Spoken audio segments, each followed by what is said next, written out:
တကယ်ကြောင်းလုံးမင်္ဂလာပါကျွန်တော်ဒီနေ့မှာဆိုရင်ထိုင်ဝမ်မှာမြန်မာစာအုပ်တွေမြန်မာတချင်းခွေတွေငှားလို့ရတဲ့စာကြည့်တိုက်နှစ်ခုကိုခေါ်သွားပါမယ်စာကြည့်တိုက်ကိုဘယ်လိုသွားရလဲဆိုတာကိုထုံးစံအတိုင်းဗီဒီယိုရဲ့နောက်ဆုံးမှာပြောပြပေးထားပါတယ်ခင်ဗျာပထမဆုံးစာကြည့်တိုက်ကမြန်မာပြန်နေနေတဲ့ယထာဂိတ်ကနေပြီးတော့2ဂိတ်ပဲဝေးတဲ့ယုံအန် Market Station မှာပါထွက်ပေါက်ကတပေါက်တည်းရှိတာကြောင့်ထွက်လိုက်တာနဲ့ညာဘက်ကွေ့ပထမလမ်းကိုညာဘက်ထပ်ကွေ့လိုက်တာနဲ့ရပါပြီတွားရတာအရင်ကလွယ်ပါတယ်စာကြည့်တိုက်က6ထပ်ရှိပြီးတော့တနင်္လာနေ့တိုင်းစာကြည့်တိုက်ပိတ်လေးရှိပါတယ် Google Map တည်နေရာကိုလည်းကျွန်တော် description မှာထည့်ပေးထားပါတယ်ခင်ဗျာ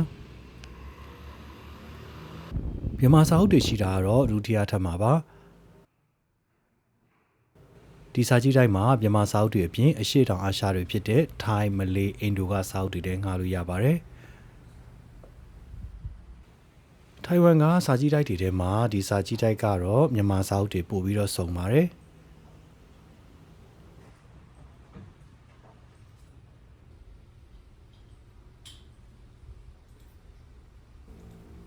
ဒီစာကြည့်တိုက်မှာ DVD ခွေတွေရှိပြီးတော့သူတို့ဆက်နေတယ်ငှားပြီးတော့ကြည့်လို့ရပါတယ်နောက်ပြီးတော့စာထိုင်လုပ်နေတဲ့အကြောင်းသားတွေလည်းတော်တော်များများရှိပါတယ်ဒုတိယစာကြည့်တိုက်ကကြတော့ပို့ပြီးတော့အသစ်ဖြစ်ပြီးတော့ပိုလှပါတယ်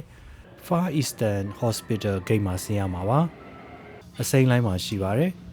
ယထာဂိတ်ကနေဆိုပြီးတော့9မိနစ်လောက်လမ်းလျှောက်ရပါတယ်ဂိတ်နံပါတ်3ကနေထွက်ပြီးတော့ညာဘက်ကွေ့ပြီးတော့တစ်တာသွားပါ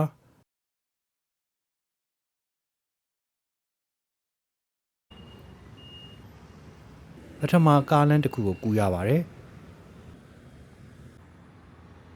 တက်ဆက်သွားပြီးတော့ဒုတိယကားလမ်းကိုမကူးဘဲနဲ့ညာဘက်ပလက်ဖောင်းအတိုင်းလျှောက်ပါ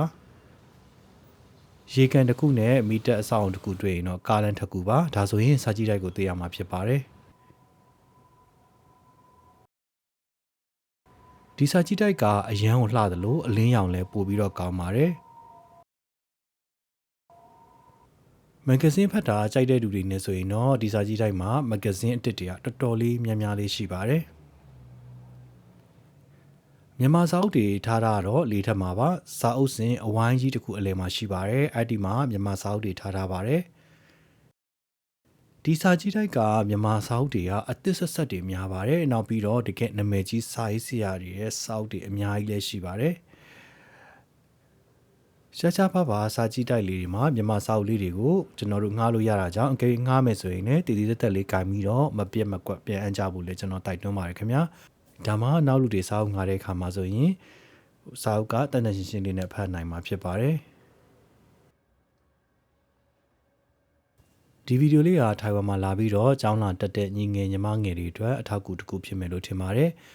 နောက်ပြီးတော့ကျွန်တော်တို့ coffee ဆိုင်မှာစာထိုင်ဖတ်တာတဲ့ဆိုင်เนาะအခုလိုစာကြည့်ထိုင်မှာကအရန်ကိုတိတ်ဆိတ်တဲ့အတွက်အာယုံဆိုင်လို့လည်းအရန်ကောင်းပါတယ်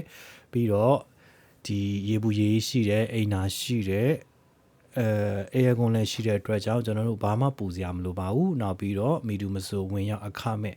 ထိုင်ပြီးတော့စာအုပ်ဖတ်လို့ရတယ်လို့ကွန်ပျူတာတုံးဖို့ပလက်ခုံနေတယ်ထားပါတယ်ဗီဒီယိုလေးကိုအဆုံးထိကြည့်ရှုပေးတဲ့ငယ်များလုံးကိုကျေးဇူးအထူးပဲတင်ရှိပါတယ်တကယ်ကြအားလုံးကျမ်းမာပျော်ရွှင်ကြပါစေဘိုင်ဘိုင်